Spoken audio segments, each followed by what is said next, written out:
الحمد لله وكفى وسلام على عباده الذين اصطفى اما بعد. محترم ناظرین، السلام علیکم ورحمۃ اللہ وبرکاتہ. آج آپ حضرات کی خدمت میں سورۃ البروج کی تفسیر بیان ہوگی. آدھی سورت آج ہم بیان کریں گے، انشاءاللہ کل بقیہ اگلی سورت بیان ہوگی. اعوذ باللہ من الشیطان الرجیم، بسم اللہ الرحمن الرحیم.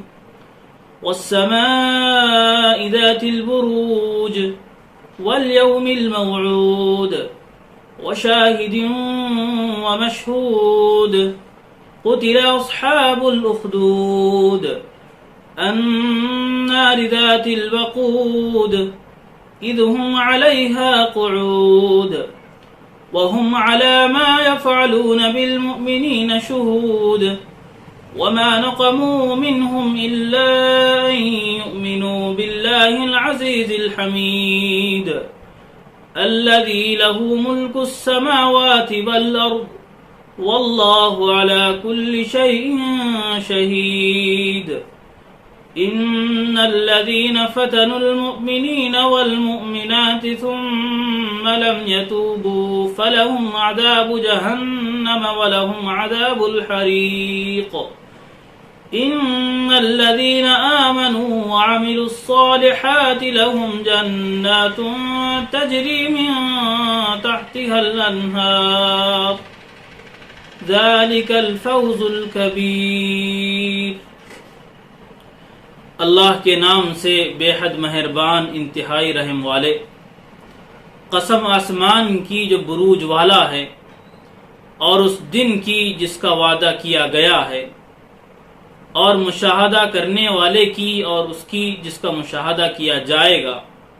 ہلاک ہوں کھائیاں کھودنے والے جو ایندھن والی آگ سے بھری تھی جب وہ وہاں بیٹھے تھے، اور وہ اہل ایمان کے ساتھ جو کچھ کر رہے تھے اس کے تماشائی تھے، اور انہوں نے ان سے صرف اس کا انتقام لیا کہ وہ اللہ پر ایمان لائے تھے جو غالب ہے، ستائش کے قابل ہے، جس کے لیے آسمانوں اور زمینوں کی بادشاہت ہے اور اللہ ہر چیز پر گواہ ہے. یقیناً جنہوں نے مسلمان مردوں اور مسلمان عورتوں کو آزمائش میں ڈالا پھر انہوں نے توبہ نہیں کی تو ایسوں کے لیے جہنم کا عذاب ہے اور ایسوں کے لیے جلانے والا عذاب ہے. ہاں جو ایمان لائے اور انہوں نے اچھے کام کیے ان کے لیے جنتیں ہیں جن کے نیچے نہریں بہہ رہی ہیں، یہی ہے بڑی کامیابی. یہ سورۃ البروج کی 11 آیات آپ حضرات کی خدمت میں تلاوت کی گئی اور اس کا یہ ترجمہ آیا. اب ہم تھوڑا اس پر روشنی ڈالتے ہیں تفسیر کے اعتبار سے. سورت کی شروعات والسماء ذات البروج، اللہ نے قسم کے ذریعے اس سورت کی ابتدا کی. بروج کہتے ہیں جو نیلگو آسمان کی فضا ہے جو ہمیں نظر آتی ہے یہاں سے، جس کو ہم آسمان کہتے ہیں، اس کو کہتے ہیں. بروج کے اصل معنی آتے ہیں بڑے محلات کے. وَلَوْ كُنْتُمْ فِي بُرُوجٍ مُشَيَّدَةٍ، اللہ نے دوسری جگہ قرآن میں بیان کیا کہ موت تم کو آ کر رہے گی گرچہ تم مضبوط قلعوں کے اندر اپنے آپ کو بند کر لو تب بھی. حسن بصری رحمۃ اللہ علیہ جو تابعین میں سے ہے، کبار تابعین میں ہیں، وہ فرماتے ہیں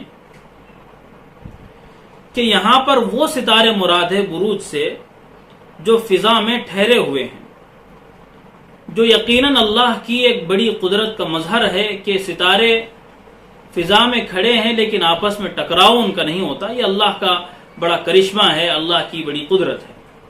تو اس کی قسم کھائی گئی.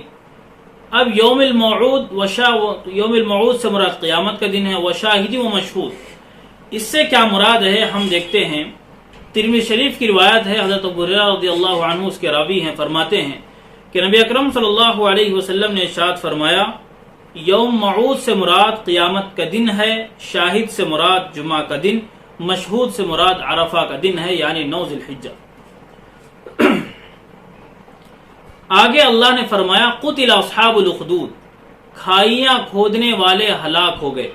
قتلا کے اصل معنی آتے ہیں ہلاک ہو گئے، لیکن قرآن میں جہاں کہیں بھی قتلا کا لفظ آتا ہے، مارے گئے کا لفظ آتا ہے، حضرت عبداللہ بن عباس رضی اللہ عنہ فرماتے ہیں، مفسر قرآن ہے، کہ جہاں بھی قرآن میں اس طرح کا لفظ آئے اس کا مطلب ہوتا ہے لعنت بھیجنا، لعنت دینا۔ یہاں پر بھی اس ہمارے ویڈیو کو سننے سے پہلے جو کل کی ہماری ویڈیو تھی اس کے بیک گراؤنڈ پہ، کہ یہاں پر اللہ رب العالمین نے یہاں پر صرف اجمالاً بیان کیا کہ قتل اصحاب الاخدود، کھائیاں کھودنے والے برباد ہو جائیں، جو خندق انہوں نے کھودی تھی اور اس کے اندر آگ بھری تھی، اس کا کیا واقعہ ہے وہ کل بیان ہوا تھا، اس کو سامنے رکھتے ہوئے ہم اس کو سمجھیں، کیونکہ قرآن مجید نے تفصیلاً واقعہ بیان نہیں کیا، صرف اشارہ کر دیا، اور نبی اکرم صلی اللہ علیہ وسلم نے اس کو تفصیلی اعتبار سے وہاں پر واقعہ بیان کیا ہے۔ تو یہ وہی لوگ ہیں جو ایمان والوں کو ان خندق میں جو آگ سے بھری ہوئی تھی ایمان کے جرم میں ان کو ڈال رہے تھے، اللہ نے فرمایا کہ وہ لوگ ہلاک ہو جائیں، ان پر لعنت ہو جنہوں نے آگ بھڑکائی، آگ سلگائی اور انہوں نے خندقیں کھودی۔ اذ ہم علیہا قعود، جب وہاں بیٹھ کر تماشا کر رہے تھے مومنین کے ساتھ جو ہو رہا تھا، کسی نے اٹھ کر وہاں پر اعتراض بھی نہیں کیا، تماشائی وہاں پر بیٹھے ہوئے تھے سب۔ وما نقموا منهم الا ان يؤمنوا بالله العزيز الحمید، اللہ نے یہاں پر یہ بیان کیا کہ وہ ان لوگوں سے بدلہ اس بات کا لے رہے تھے صرف کہ وہ اللہ پر ایمان رکھنے والے ہیں، اور وہ خدا جو نہایت غالب ہے، قابل ستائش ہے، حمد کے لائق ہے۔ الذی لہ ملک السماوات والارض، انہیں معلوم ہونا چاہیے انہوں نے ایسے خدا کے بندوں کو، ایسے خدا کے بندوں کو انہوں نے وہاں پر ظلم کیا ان پر، جس کی بادشاہت آسمانوں اور زمینوں میں پھیلی ہوئی ہے۔ واللہ علی کل شیء شہید، ہر چیز کا اللہ گواہ ہے۔ ان الذین فتنوا المؤمنین والمؤمنات ثم لم یتوبوا، جنہوں نے مومن مردوں کو، مومن عورتوں کو آزمائشوں میں ڈالا، مصیبتوں میں ڈالا، پریشانیوں میں ڈالا، پھر انہوں نے اپنے گناہوں کی معافی نہیں مانگی، جو ظالمین ہے، مومنین کے ساتھ ظلم کرنے والے ہیں، ان کا انجام کیا ہوگا اللہ نے یہاں پر بیان کیا۔ لہم عذاب جہنم، کہ ان کے لیے جہنم کا عذاب ہے، فلہم عذاب جہنم، ان کے لیے جہنم کا عذاب ہوگا۔ دوسری بات بیان فرمائی، ولہم عذاب الحریق، ان کے لیے ایسا عذاب ہوگا جو جلانے والا ہے۔ ایک تو جہنم میں جانا خود اس بات کی علامت ہے کہ ان پر عذاب ہوگا، مزید اللہ نے یہ بیان کیا کہ ان کو جلانے والا عذاب ہوگا۔ جیسا انہوں نے یہاں پر ایمان والوں کو جلایا، ان کی سزا یہ ہے کہ وہاں ان کو اس طرح جلایا جائے گا۔ یہاں پر اللہ رب العالمین ظالموں کو ایک تنبیہ کر رہے ہیں، ظالموں کو ایک ریمائنڈ کر رہے ہیں، کہ ان کو وارننگ دے رہے ہیں کہ سنبھل جاؤ۔ یہاں پر جس طرح پہلے لوگوں کو مارا گیا ایمان والے کے خلاف، انہوں نے وہ کیا، سازشیں کی، ظلم کیا دنیا کے اندر، وہ یہ نہ سمجھے کہ وہ بچ جائیں گے۔ اللہ نے کہا اگر وہ توبہ کرنے سے پہلے مریں گے، جہنم کا عذاب ہوگا جو جلانے والا عذاب ہے۔ آگے اللہ نے فرمایا ایمان والوں کو تسلی دیتے ہوئے، ایمان والوں اگر تمہیں ستایا جا رہا ہے تو کوئی پریشانی کی بات نہیں۔ ان الذین آمنوا وعملوا الصالحات لهم جنات تجری من تحتها الانہار، تھوڑی دیر کی اس آزمائش کو تم برداشت کر لو، جو مصیبت اتری ہے اس مصیبت کو تھوڑا سہ لو۔ اللہ نے فرمایا ایسی جنتیں ملنے والی ہے جن کے نیچے سے نہریں بہ رہی ہوں گی، ایسی خوبصورت جنتیں آپ کو آپ کی اس آزمائش پر اللہ دیں گے۔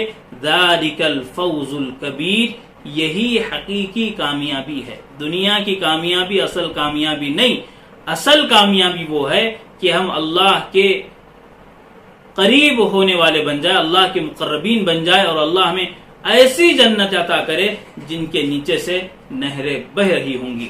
تو شروعات میں اللہ نے قسمیں کھا کر بیان کیا کہ جو لوگ اس طرح کا ظلم کر رہے ہیں ایمان والوں پر، انہیں یہ سمجھنا چاہیے اگر وہ توبہ کرنے سے پہلے، اس ظلم سے توبہ کرنے سے پہلے دنیا سے جائیں گے، مریں گے، تو انہیں جہنم کا عذاب ہوگا، اور ایسا عذاب جو ان کو بالکل جلا دے گا۔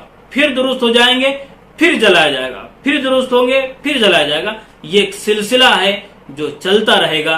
پھر ایمان والوں کو اللہ نے آخر میں یہ تسلی دی کہ گھبرانے کی ضرورت نہیں، آج تھوڑی مصیبت اٹھا لو، کل اللہ کے بارگاہ میں آؤ گے، ایسی جنتیں اللہ کی طرف سے عطا ہوں گی کہ بس آدمی وہاں پر بالکل عیش کے ساتھ آرام کے ساتھ رہے گا۔